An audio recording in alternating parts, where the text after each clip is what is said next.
Donc depuis l'été 2023, nous disposons de ce site qui a à la fois une esthétique renouvelée et puis des services qui sont aussi plus professionnels grâce à nos web designers qui sont très réactifs. Et donc on y trouve sur ce site vitrine à la fois l'actualité de l'association, les parutions d'articles avec plus d'interactivité possible avec les auteurs. Les auteurs peuvent eux-mêmes soumettre leur texte en ligne et donc toute personne qui veut proposer un article à Études Corse a la possibilité, sans forcément avoir cet accès direct à l'équipe éditoriale, de nous contacter par ce biais. Donc ça permet vraiment plus d'interactivité, plus de flexibilité aussi, d'autant que c'est un site qui plus tard peut transformer aussi ses usages, devenir un portail d'échange, un portail de débat, pourquoi pas un jour aussi un site permettant l'accès en ligne à une publication qui deviendrait tout ou partiellement numérique.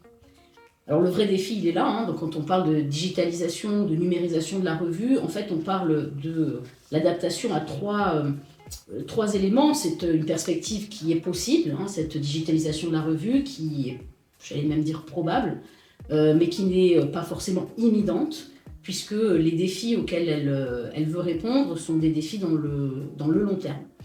Moi j'en vois trois pour ma part. Un défi économique d'abord, puisque notre modèle économique en tant que revue animée par des bénévoles, c'est évidemment un modèle qui est non lucratif, hein.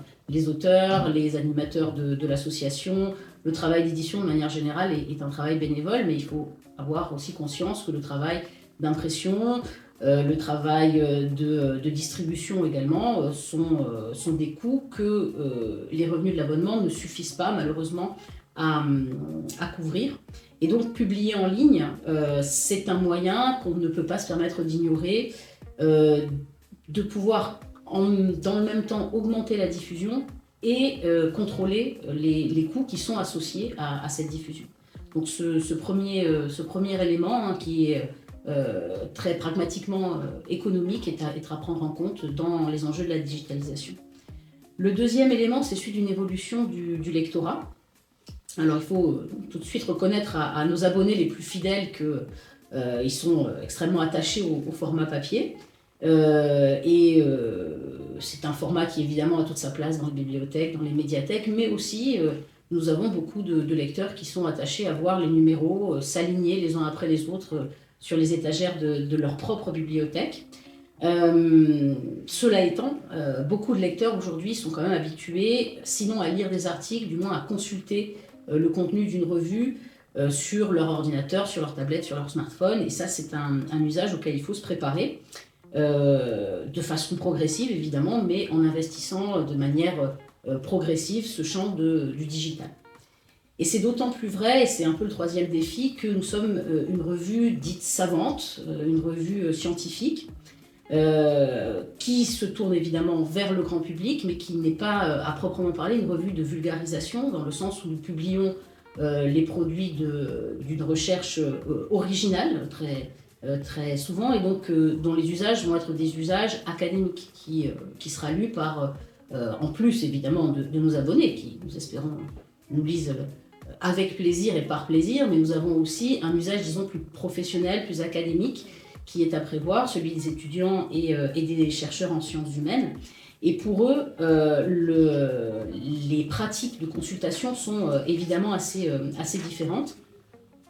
Il y a un enjeu là de présence, de visibilité sur les grandes plateformes d'édition scientifique aujourd'hui, les plateformes comme Cairn, comme également l'Open Edition, le revue.org ou des plateformes internationales qui aujourd'hui sont la référence des usages scientifiques de la revue. Donc pour nous, la digitalisation, c'est aussi ça, cette possibilité d'être relayé sur ces plateformes qui sont aujourd'hui des outils de travail incontournables dans la recherche en sciences humaines. J'ajouterai un dernier élément, c'est une question d'attractivité de la revue. Parce que ces mêmes chercheurs, qui sont pas seulement lecteurs, mais aussi auteurs d'articles de revues, sont obligés de tenir compte dans leur stratégie de publication d'éléments d'indexation qui vont rendre leur recherche plus accessible et d'éléments de bibliométrie. Alors la bibliométrie, c'est en fait tout simplement la capacité d'une revue à rendre une recherche visible, et ça se mesure très simplement par le nombre de citations que cette revue va engendrer dans d'autres travaux scientifiques. Et si nous ne sommes pas capables de donner un certain nombre de garanties bibliométriques à nos auteurs, alors notre revue va perdre en attractivité. C'est évidemment ce que nous ne voulons pas. Et donc là, c'est le troisième élément de la digitalisation qui me semble important et qui sera relevé par cette présence en ligne et sur les plateformes numériques.